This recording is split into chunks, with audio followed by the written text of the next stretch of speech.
Comenzamos entonces, en esta tarde, estos 2 días y medio, estos días breves de retiro.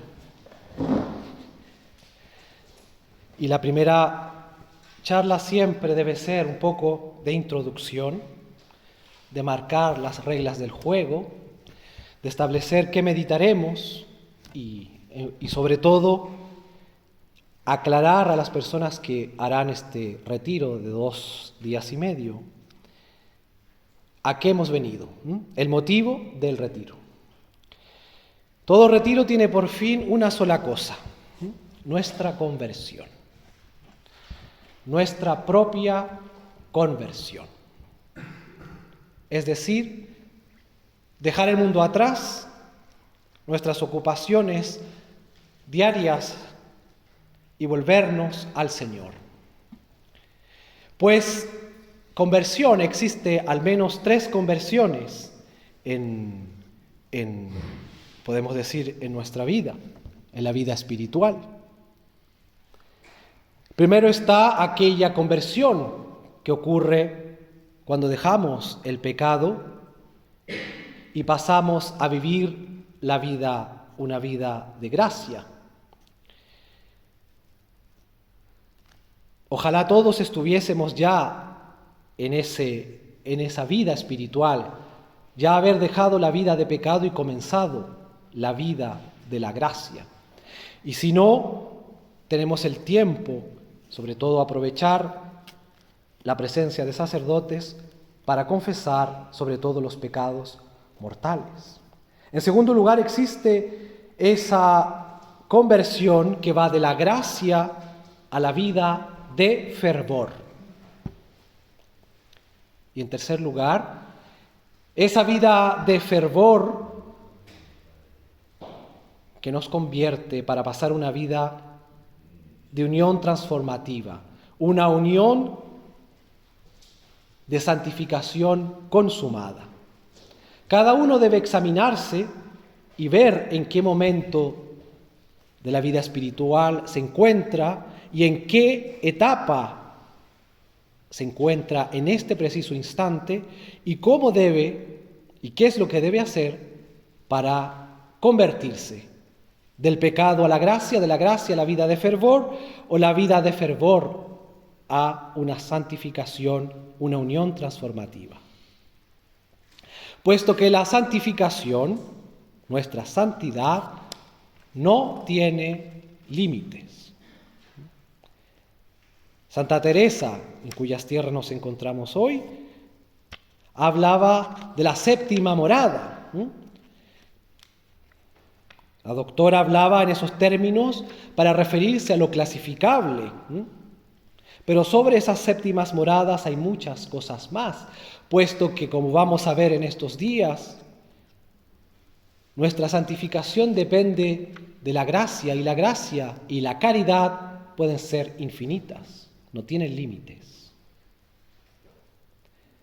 En efecto, Santo Tomás de Aquino, el maestro de los teólogos, señala que solo cumpliremos el primer mandamiento de la ley de Dios a cabalidad en el cielo. Solo en el cielo. Sin embargo, aquí en la tierra podemos poco a poco acercarnos a cumplir ese primero y más importante de los mandamientos. ¿Qué es lo más importante para comenzar en este retiro? Guardar silencio y tratar de buscar la soledad.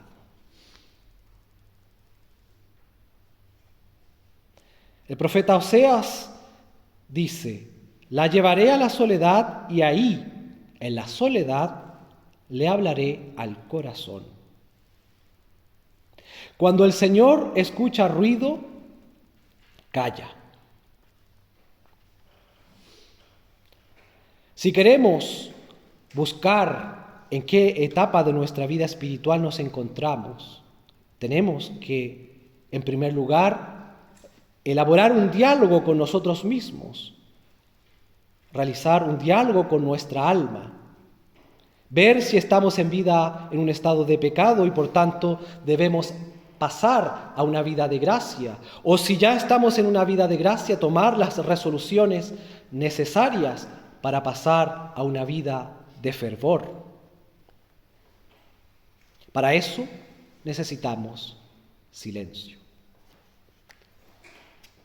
Y luego de ver en qué momento de nuestra vida nos encontramos, la mayoría, Dios mediante, nos encontraremos en esa vida de paso, de conversión de la gracia y la vida de fervor. Y esa vida que es la vida de los principiantes, lo más importante es establecer, por ejemplo, cuál es nuestro defecto dominante. Y para ver, dentro de todas mis miserias, entre todas mis dificultades, ver cuál es ese defecto dominante, necesitaremos silencio.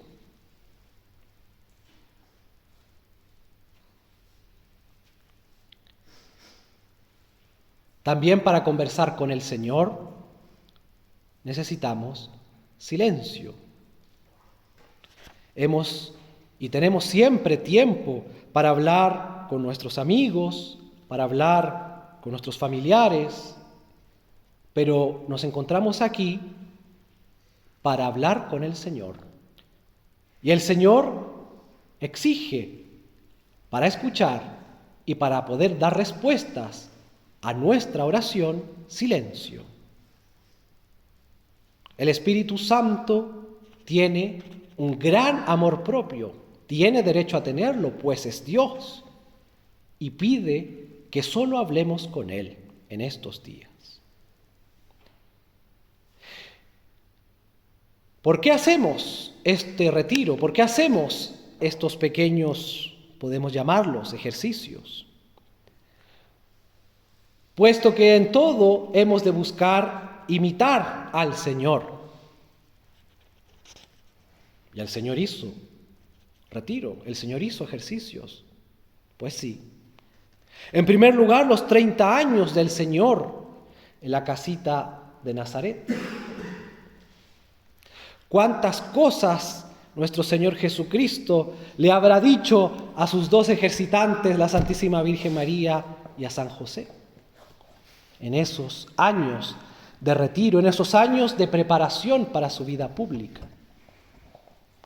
Luego también el Señor, lo hemos visto ya en este tiempo de Cuaresma, el primer domingo de Cuaresma, el Señor se retiró 40 días antes de comenzar su vida pública. 40 días de retiro, 40 días de silencio, de ayuno, de conversación solo con el Señor.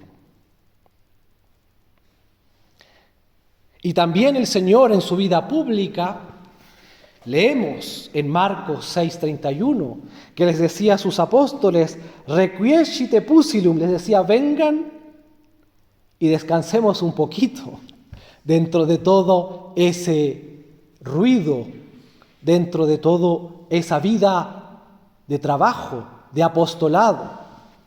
Les pedía a sus apóstoles que viniesen con Él a descansar un poquito. Y pues en eso nos encontramos y comenzamos el día de hoy. Pues me imagino que todos querremos ser, o todos tenemos intención de ser, apóstoles del Señor, discípulos de Cristo, que enseñan la verdad. Pero para tener esa verdad, para conocer a Cristo, primero hay que pasar tiempo con el Señor. Tiempo con el Señor a solas.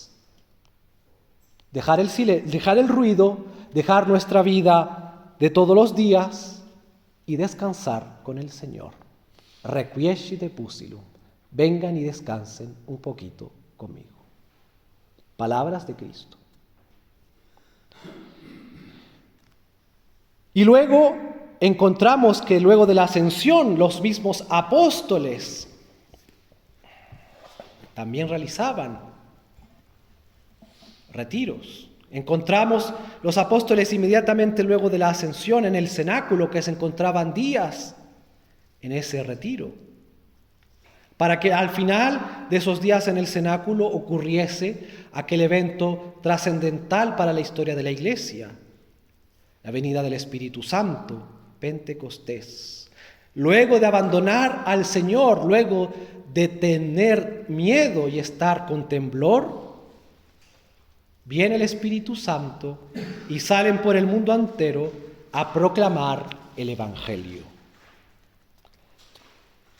Pues si nosotros hacemos bien estos breves, pero si queremos, intensos ejercicios, este pequeño pero intenso retiro, vendrá también el Espíritu Santo, pero depende de ustedes.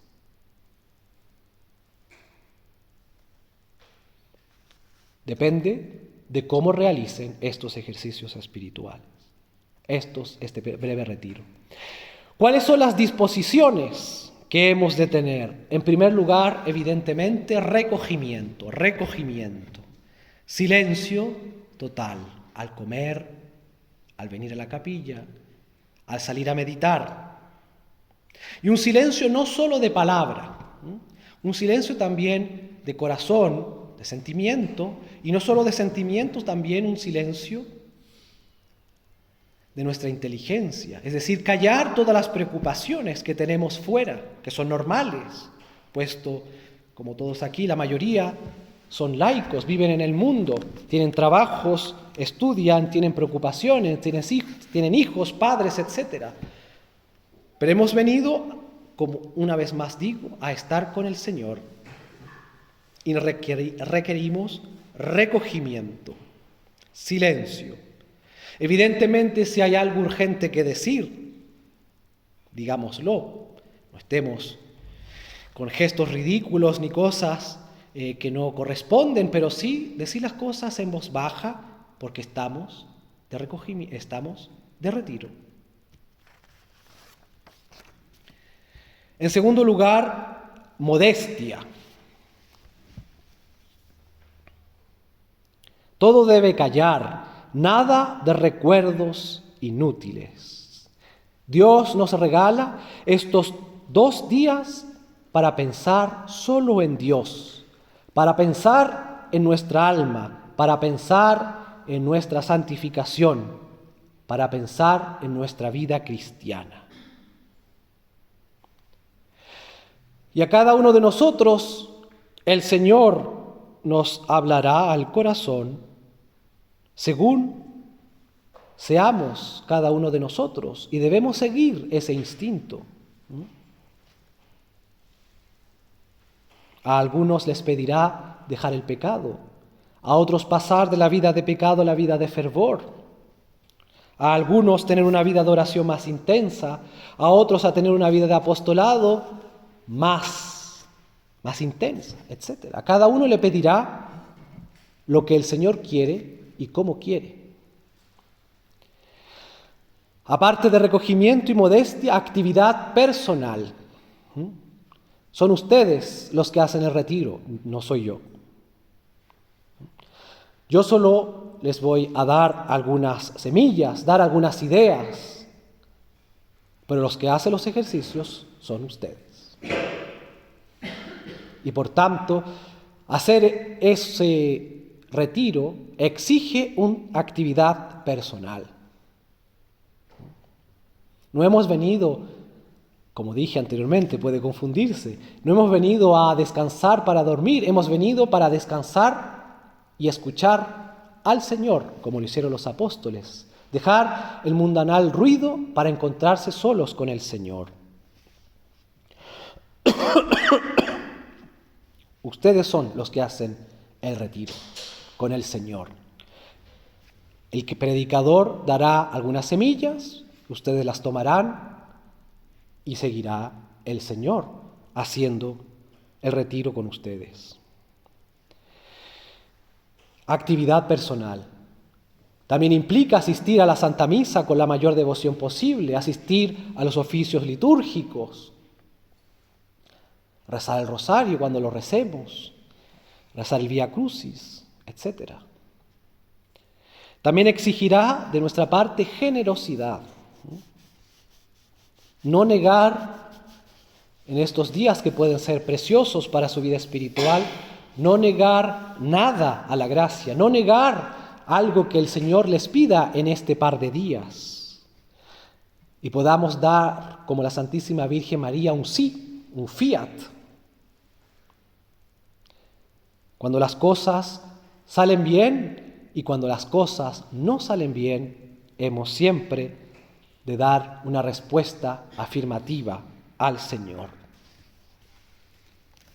Pero cuidado, este trabajo y esta generosidad debe hacerse siempre sin violencia. Salvo algunas almas predilectas del Señor pasan de ser santas de un momento al otro. Pero la regla indica que no es así para la mayoría de nosotros. Avanzamos poco a poco en nuestro camino de santificación. Y por eso sin violencia y sobre todo sin escrúpulos.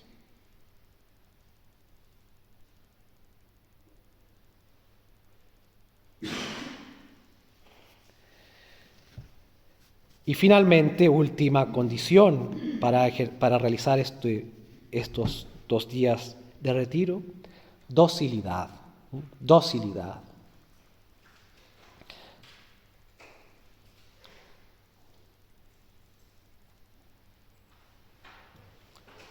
Tratemos de cumplir con el horario previsto. En las mañanas, en las tardes, han sido puestas para su provecho, para provecho de sus almas, sobre todo para aquellas personas que no pueden disfrutar del día a día de la Santa Misa, ni de las vísperas, ni del rosario comunitario, de charlas que traten de indicarles más o menos el camino. Docilidad. Y esa docilidad no es una docilidad que manifestarán al sacerdote que predica o al sacerdote que ha hecho la organización, etc. Es una docilidad a Dios que los ha traído hasta aquí. Pues bien, este retiro tiene por fin darles algunos rudimentos de lo que es esta vida espiritual. Mostrarnos cuál es, en efecto, el fin de nuestra vida, que es, voy adelantando, la mayor gloria de Dios en términos absolutos y en términos relativos nuestra propia santificación. Ese es el fin de nuestra vida, no hay otro.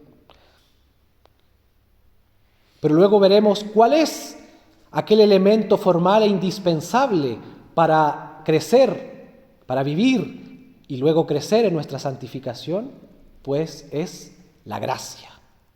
¿No? La gracia. ¿Qué es la gracia? Que tampoco se habla en estos días, como si no existiese. Luego, ya sabiendo qué es la gracia, ¿cómo aumentamos esa gracia en nuestra alma? Puesto que nosotros no nos encontramos en esta vida para llegar, dejar el pecado, tengo la gracia, muy bien, soy santo. La santificación será un largo camino de aumento de esa gracia. ¿Y cómo lo haremos? ¿Cómo se hace?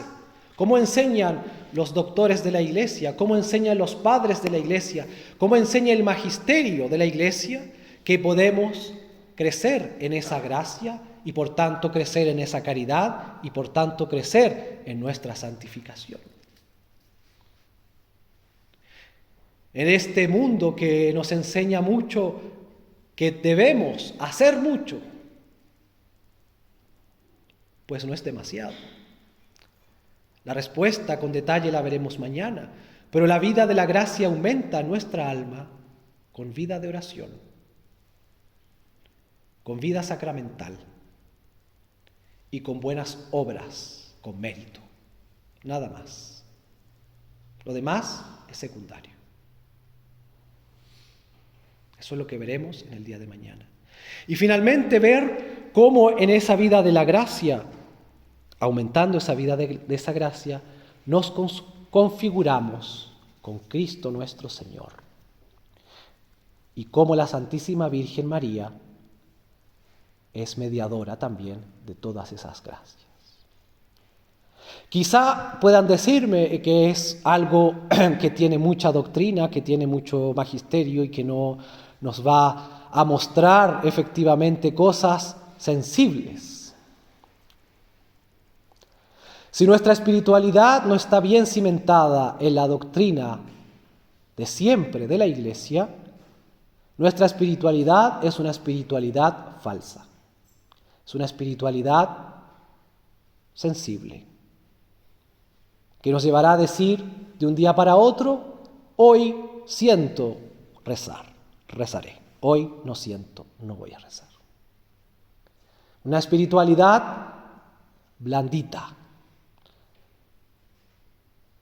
En cambio, si nuestra espiritualidad está firmemente centrada en la doctrina de la Iglesia, no pasaremos por eso. También decir, sobre todo, que está enmarcado este retiro en la peregrinación de Nuestra Señora de Cristiandad. Dije, explicar la espiritualidad tradicional de la Iglesia. Es un poco redundante, puesto que decir tradicional es decir sin más católico. Por tanto, veremos los rudimentos de nuestra vida espiritual católica, sin más adjetivo, solo católica. Porque cuando hablamos de católico, estamos incluyendo el adjetivo tradicional, pues un católico no puede ser sino tradicional, que recibe de otros, de sus antepasados, lo que fue sagrado y lo entrega a sus descendientes. Esa es la tradición. Y si en cambio no tenemos, con esto termino y paso a la primera breve meditación. Si no tenemos una espiritualidad cimentada en la doctrina, como les dije, estaremos teniendo una espiritualidad desfigurada. Y por tanto, desfiguraremos el rostro de Cristo. Desfiguraremos el rostro de la Santísima Virgen, desfiguraremos el rostro de la Iglesia. Si esa espiritualidad, nuestra espiritualidad, no es una espiritualidad basada en la doctrina, en el dogma.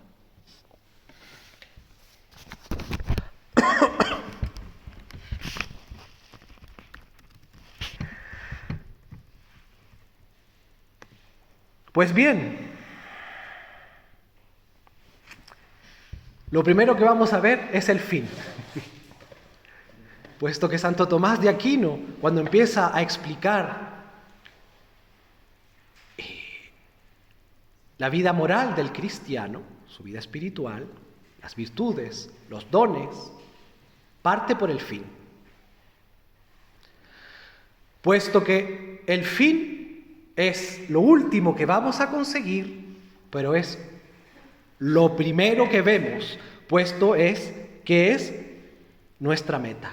Y por tanto tenemos que tener clara cuál es la meta, cuál es el fin, a dónde vamos. Y por eso es que Santo Tomás de Aquino, al explicar la vida espiritual, parte por el fin último, a dónde vamos. Y Santo Tomás dice que el fin último y absoluto de toda la vida cristiana, como les ya adelanté, es la gloria de Dios.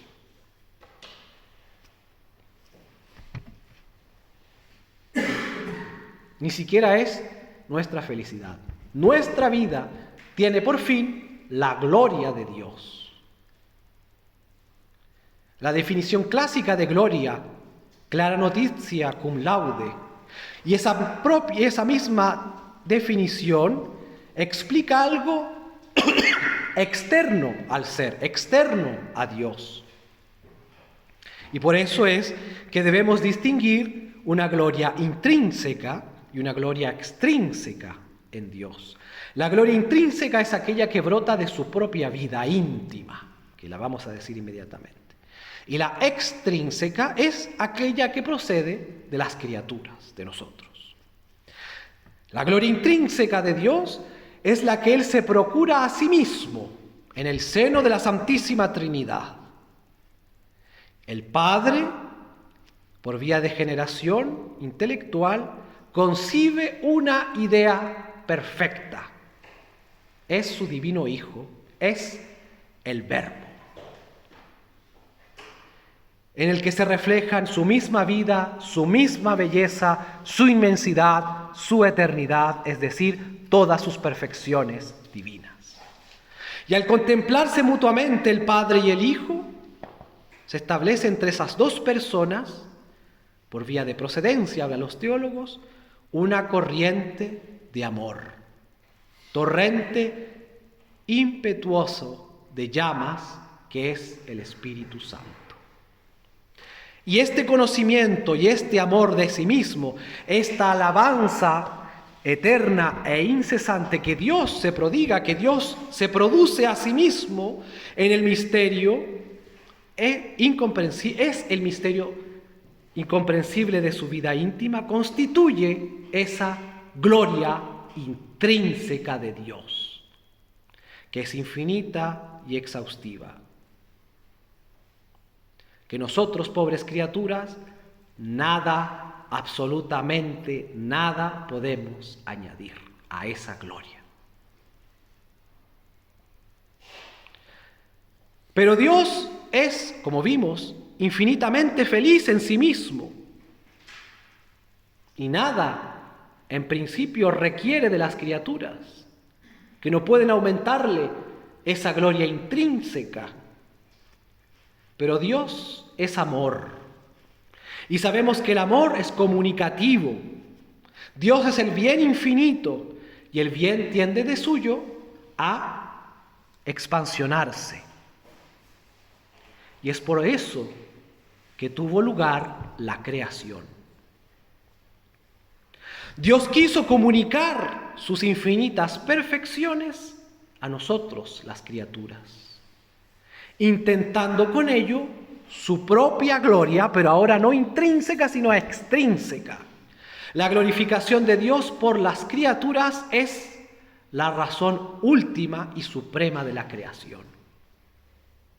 Pero esto no es, como dijera algún filósofo, un egoísmo trascendental. Dios nos creó para su gloria, sino que por el contrario es el colmo de la generosidad. Porque Dios no buscó en esa creación su propia utilidad, sino comunicarnos a nosotros su bondad. Y Dios ha sabido organizar de tal manera las cosas que las criaturas nosotros encontramos nuestra propia felicidad glorificando a Dios. Por eso es que Santo Tomás dice que solo Dios es infinitamente liberal y generoso. No obra por indigencia, como buscando algo que necesita, sino que solo por bondad, para comunicar a sus criaturas su propia rebosante felicidad. Por eso la Sagrada Escritura está llena de expresiones en las que Dios reclama y exige para sí su propia gloria. Soy yo, Yahvé es mi nombre, que no doy mi gloria a ningún otro ni a los ídolos el honor que me es debido. Isaías 42. Es por mí, por amor de mí, lo hago, porque no quiero que mi nombre sea escarnecido y mi gloria a nadie se la doy. Isaías 48. Óyeme, Jacob, y tú, Israel, que yo te llamo, soy yo, el primero y aún también el postrero. Soy yo el alfa y la omega, dice el Señor, el que es, el que era, el que viene, el Todopoderoso. Apocalipsis. He aquí, por tanto, queridos hermanos, la gloria de Dios, el alfa y omega, el principio y fin de toda la creación. La misma encarnación del Verbo y la redención del género humano no tienen otra finalidad que la gloria de Dios. Cuando le queden sometidas todas las cosas, entonces el mismo Hijo se sujetará a quien a Él todo se sometió, para que sea Dios todo en todas las cosas, nos dice San Pablo. Por eso nos exhorta el apóstol a no dar un solo paso que no esté encaminado a la gloria de Dios. Ya comáis, ya bebáis o ya hagáis alguna cosa, hacedlo todo para gloria de Dios. Ya que en definitiva no hemos sido predestinados en Cristo más que para convertirnos en una perpetua alabanza de gloria a la Santísima Trinidad.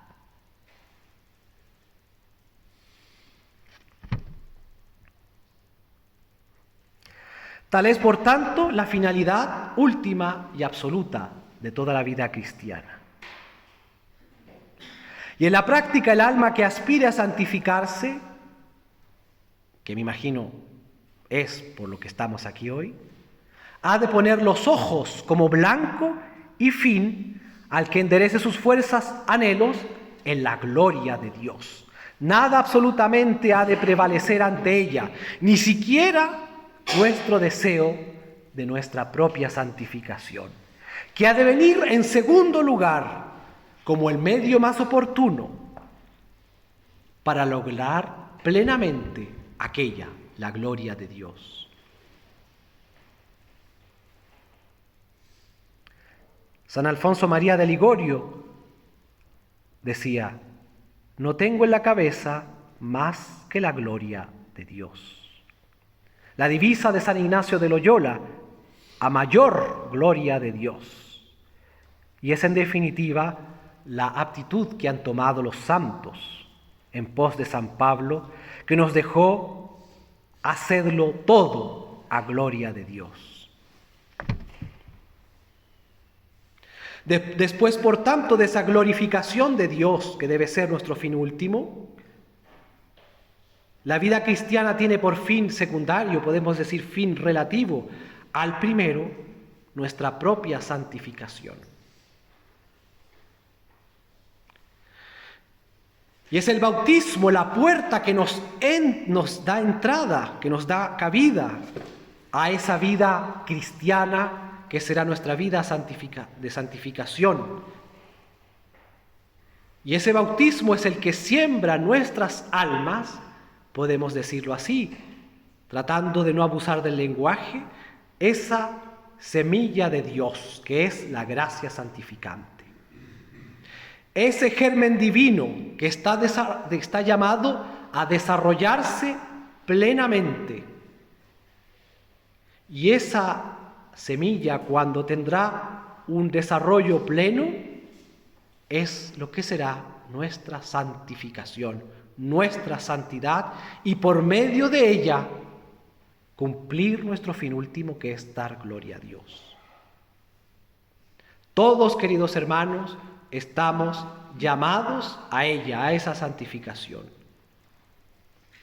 aunque en modos muy distintos, según la medida de nuestra propia predestinación en Cristo. Porque Dios dio tantas gracias a santos tan grandes o a personas que parecían tan poca cosa o pequeñitos, me imagino, no sé, pequeñitos, a una Teresita de Lisieux, que era una monjita que parecía que no hacía nada. Pero Dios quiso en ella regalarle gracia tras gracia. Ella tenía una predestinación de santidad muy alta. ¿Y por qué a otros no nos la da? Pues bien, es un misterio de Dios. Dios da lo que tiene a quien quiere y como quiere. Pero nosotros debemos a esa predestinación que tenemos cada uno de nuestra santificación poner todo nuestro empeño para llegar a esa predestinación. A algunos le llamará al 10, a otros al 8, a otros al 4. Pero el 4 tiene que poner todo de su parte para llegar al 4. Y por eso estamos aquí. Para nuestra santificación y dar gloria a Dios. A través de la gracia, que es aquel elemento formal. Cuando lo aumentamos esa gracia y aumentamos nuestra santificación. Y muy importante a considerar que es que en la medida que tengamos aquí en esta vida esa gracia, tendremos en el cielo nuestra gloria. ¿Qué es la santidad? Y con esto termino.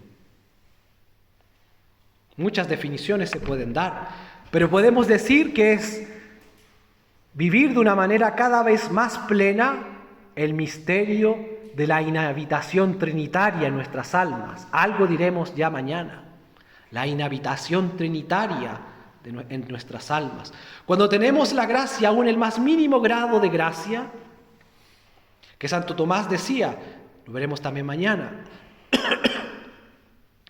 el más mínimo estado de gracia, por ser una participación de la naturaleza divina, toca lo divino, es una participación de lo divino, vale mucho más que toda la creación junta.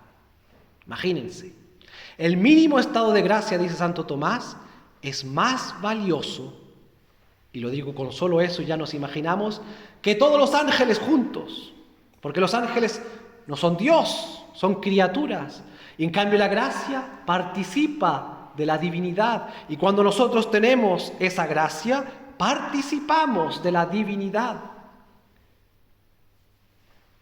Y como dice la Escritura, el Padre, Hijo y Espíritu Santo harán morada en esa alma que tiene la gracia, nuestra santificación. Podemos decir que consiste en la perfecta configuración con Cristo, nuestra cristificación. También es una definición muy válida. Es la perfección de la caridad, en la perfecta unión con Dios por el amor, también. Es la perfecta conformidad de nuestra voluntad humana con la voluntad divina. A eso todos y cada uno de nosotros hemos sido llamados en esta vida, a alcanzar nuestra santificación, pues si no, nada tiene sentido. ¿Para qué estamos aquí? Para venir y pasar el fin de semana. O para pasar un tiempo con el Señor, ver lo que Él me está pidiendo, ver en qué momento de mi vida espiritual me encuentro y qué es lo que tengo que hacer para avanzar en ese camino de santidad y de esa manera dar gloria a Dios, que es el fin último de nuestra vida. Rezamos.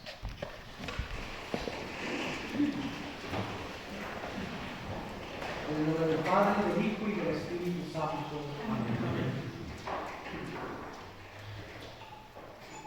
Ave María, gracia plena, Dominus tecum, benedicta tu mulieribus et benedictus fructus ventris tui, Iesus.